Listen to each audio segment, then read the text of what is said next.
Les tables tournantes de Jersey, Victor Hugo et les fantômes. En 1853, Victor Hugo parle avec les morts. Jésus, Moïse, Galilée et Napoléon Ier. Et il parle aussi avec la mort elle-même. L'interrogation permanente de Victor Hugo sur la mort se transforme progressivement en obsession après le décès par noyade de sa fille Léopoldine en 1843. Lorsqu'il est exilé à Jersey après le coup d'État de Napoléon III, le 2 décembre 1851, bouleversé dans ses repères intellectuels et spirituels, il traverse une véritable crise existentielle, métaphysique et mystique. Sa fille est morte, il est loin de Paris et privé du mandat de député qu'il exerçait. C'est dans ce contexte particulièrement singulier qu'il fait la rencontre de Madame Delphine de Girardin, qui l'initie au phénomène nord-américain du spiritisme des tables tournantes. Bonjour, je m'appelle Ange et je serai votre hôte pour ce deuxième épisode de Pur Esprit. Mon émission mêlant curiosité littéraire, philosophie et histoire. N'hésitez pas à vous abonner, à mettre un commentaire pour me dire ce que vous en avez pensé, ou si vous aimeriez que j'explore un sujet en particulier, et un j'aime à la vidéo dans le cas où elle vous plairait. Alors, qu'est-ce que c'est que ces tables tournantes ? La table Girardin, nommée ainsi en souvenir de Madame Delphine de Girardin, amie de Victor Hugo et femme d'esprit dans tous les sens du terme, était un guéridon, une petite table le plus souvent ronde, dont le centre était équipé d'un cercle mobile en bois de 30 ou 40 cm de diamètre monté sur un axe. Sur la circonférence de ce cercle étaient inscrites les lettres de l'alphabet, les chiffres, ainsi que oui et non. Cet ensemble tournait devant une aiguille fixe. Le ou la médium plaçait ses mains à plat sur la table et posait des questions à l'esprit. Celui-ci était censé faire tourner le cercle, qui s'arrêtait devant l'aiguille, désignant ainsi le caractère voulu par l'esprit afin de composer des phrases ensuite recopiées par un secrétaire. Ce n'est que dans les années 1880 qu'apparaît pour la première fois la mention de Ouija Board, devenu depuis un élément emblématique du spiritisme nord-américain.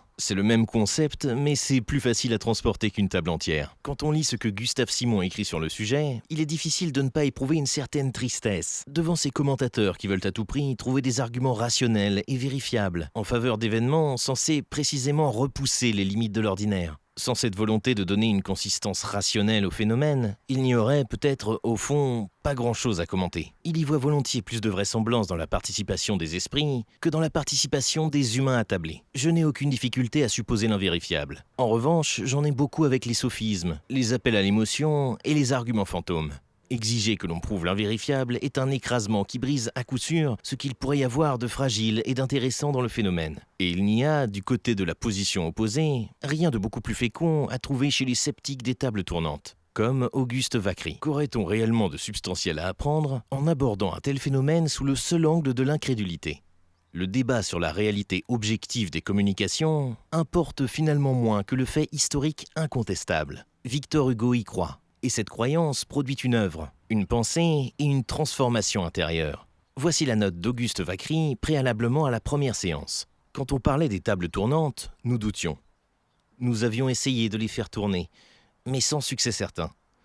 Nous voyions surtout dans l'attention donnée de toutes parts à ce phénomène une impulsion de la police française qui voulait distraire l'esprit public des hontes du gouvernement. Nous en étions là quand Madame de Girardin vint visiter Victor Hugo à Jersey. Elle arriva le mardi 6 septembre 1853. Elle nous parla des tables. Les tables ne tournaient pas seulement, elles parlaient.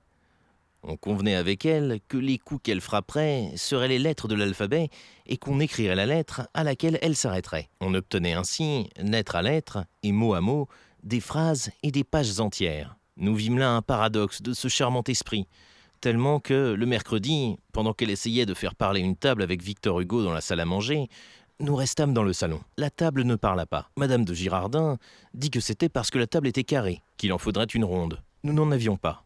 Le jeudi, elle apporta une petite table ronde à 3 pieds qu'elle avait achetée à Saint-Hélier dans un magasin de jouets d'enfants. Le lendemain, elle essaya encore sans succès. Moi en particulier, je croyais si peu aux tables tournantes que j'étais allé me coucher dès qu'on s'était mis à table. Il suit un procès-verbal de la première séance où ils obtiennent des réponses et même un dialogue. Ce dialogue est attribué à la défunte Léopoldine Hugo. Cet événement devient progressivement très éprouvant émotionnellement. Pour tous les participants et l'émotion vraie, les pleurs, ne laissent plus de place à l'expression du doute sur la méthode, présent dans la première partie du compte-rendu. Il y a cependant un élément particulièrement intéressant concernant Auguste Vacquerie. Il est le frère de Charles Vacquerie, le mari de Léopoldine Hugo.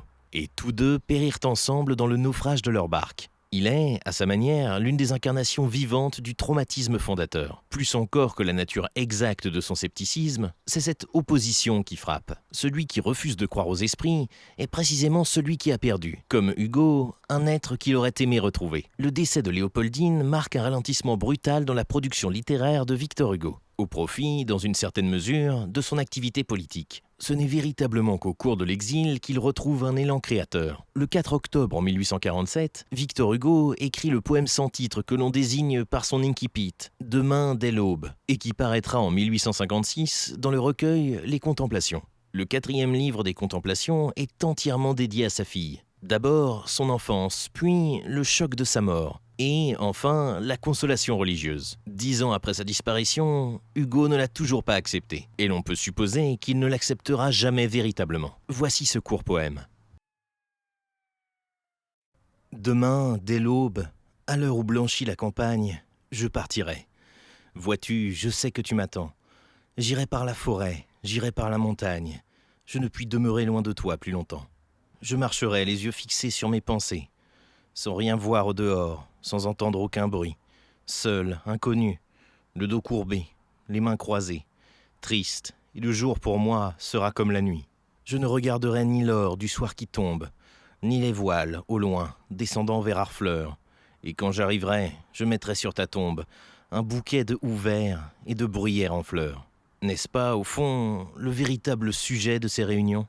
Comment ces séances de spiritisme pourraient être autre chose que le théâtre du deuil ? Après tout, ces réunions ont lieu dans un contexte historique où les frontières entre le possible et l'impossible sont beaucoup plus floues qu'elles ne le sont aujourd'hui.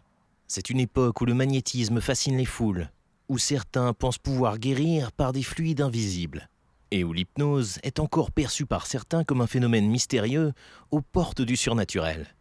Le sens symbolique des grandes figures avec lesquelles il échange. Victor Hugo parle avec sa fille disparue, mais aussi avec Jésus qui, en raison de son rapport à la religion, semble incarner la consolation et la souffrance. Il dialogue avec Moïse, figure du législateur et du guide, avec Galilée, image de la vérité affrontant l'autorité, avec Napoléon Ier, père symbolique opposé à Napoléon III à cause de qui il est en exil. Ces deux dernières figures apparaissent comme une véritable matérialisation inconsciente de la souffrance que représente pour lui son exil dans les îles anglo-normandes.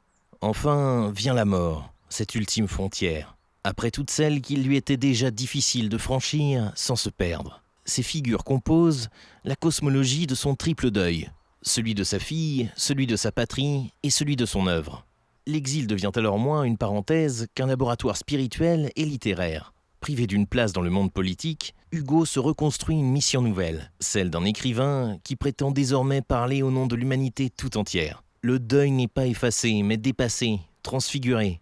Il devient une force créatrice qui trouve son accomplissement dans les grandes œuvres de l'exil, jusqu'à la publication des Misérables en 1862. Sans préjuger de la nature des phénomènes rapportés, on pourra en tout cas créer un parallèle actuel entre les résultats avec celui qu'aurait pu avoir une psychanalyse sur un esprit aussi troublé par un événement traumatique comme l'est la mort d'un être cher.